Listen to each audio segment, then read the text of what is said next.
Let's talk about the Cyrus Carmack Belton case. Remember that? That really had us going because, see, that case proved exactly what I'm talking about. A lot of people are upset because Rick Child was acquitted.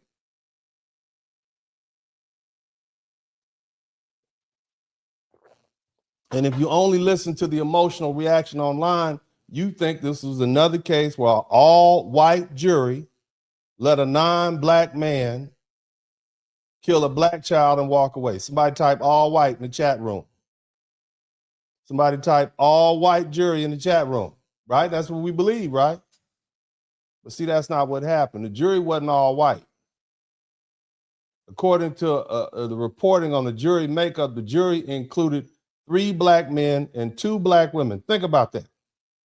Now, there were 3 white women and 2 white men and 2 jurors of other backgrounds, but there were 3 black men and 2 black women on that jury in South Carolina that acquitted Rick Child. Some of y'all would say, oh, those people are sellouts, right? That's what you would say. You don't even know these people. So let's break that down. I want you to understand, because I said something the other day to Willie D. I said in one of the conversations, I said, an all-black jury would have convicted Carmelo Anthony. He said, no, bro. I'm like, yes, they would. Because I talk to you all day. These are the subjects that I talk about all day. I know just what these black folk are thinking. So it doesn't surprise me that 5 black jurors, those 5 black people from that area, shout out to Brian Turner, and I want to put it in context for you. 5 black jurors sat in that jury in South Carolina. 5 black people from that area heard the evidence, listened to the witnesses, reviewed the facts, took the law from the judge, went into the jury room, and voted not guilty for Rick Child. And remember, in a murder case, the verdict has to be unanimous. For all my good spellers, only people who can spell good, type unanimous in the chat room. Unanimous verdict, 12. And this is not my opinion.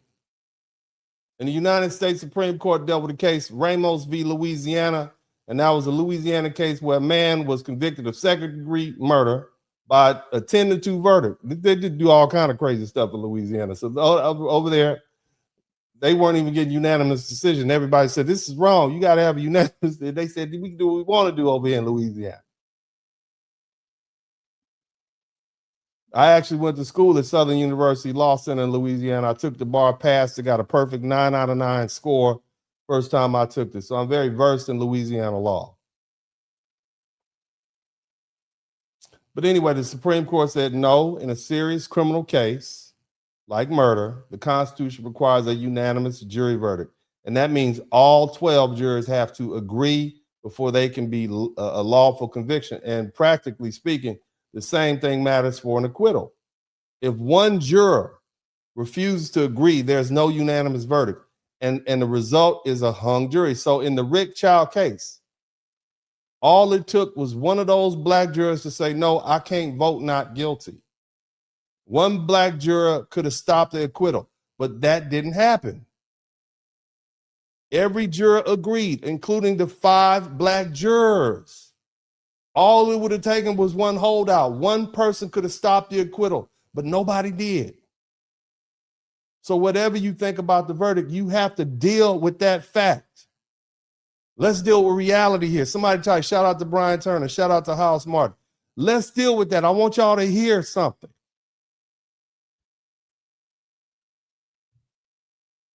Now, I know some people don't want to deal with this.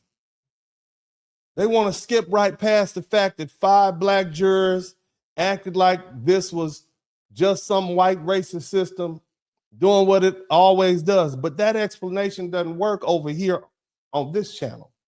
We dig deeper into it. See, this wasn't 5 white people forcing 5 black people to go along. This was a unanimous jury that included 5 black jurors. So the question becomes, what did those 5 black jurors see? What did they hear? What did they understand about the case that a lot of people online don't want to deal with? And I'm going to tell you what I think happened. I think those jurors may have not liked Rick Child. They may have not liked the fact that he and his son chased Cyrus for 130 yards. They may have not liked the fact that Cyrus was shot, according to his lawyer, not in the back, but in the side. But still, he wasn't facing Rick Chow. They may have not liked the way the whole thing started over a false shoplifting accusation, including some 99-cent bottles of water. But see, they also had to deal with one fact that changed the whole case. Cyrus Carmack Belton, a 14-year-old boy, had a gun.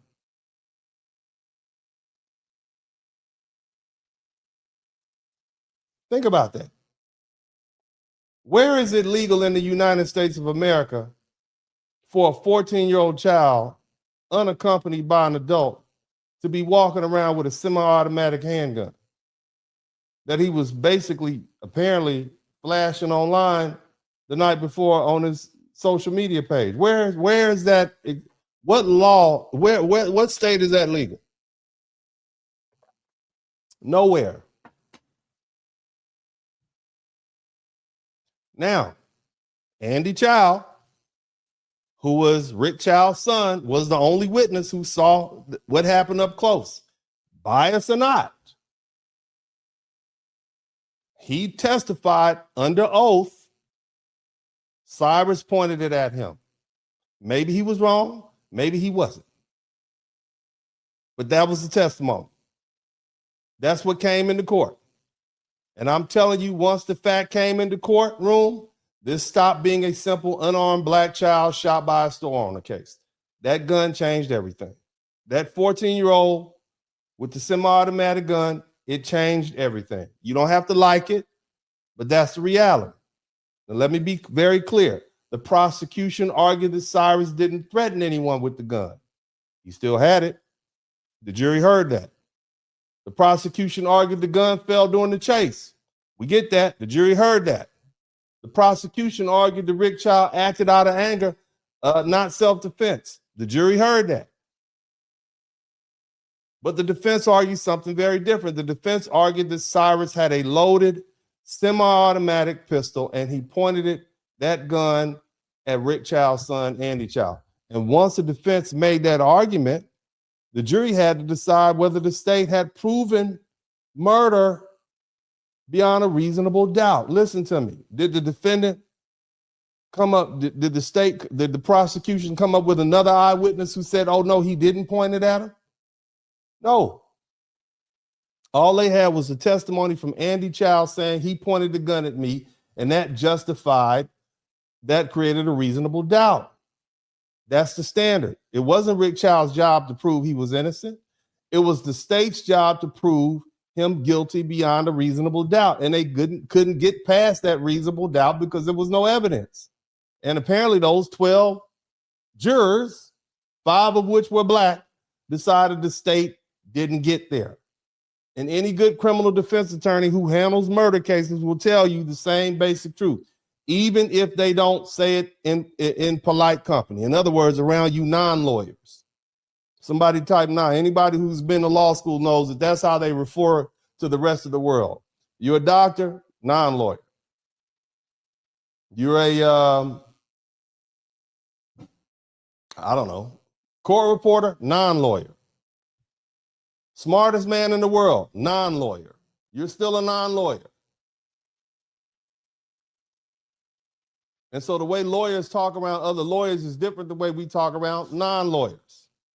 In a murder case, the defense often tries to make the jury believe the person who got killed had it coming, or at least that the defendant had a reason to be afraid. That doesn't mean the person literally deserved to die. Sorry to shout out to Sonia Mack. That means the defense is trying to destroy the clean victim image.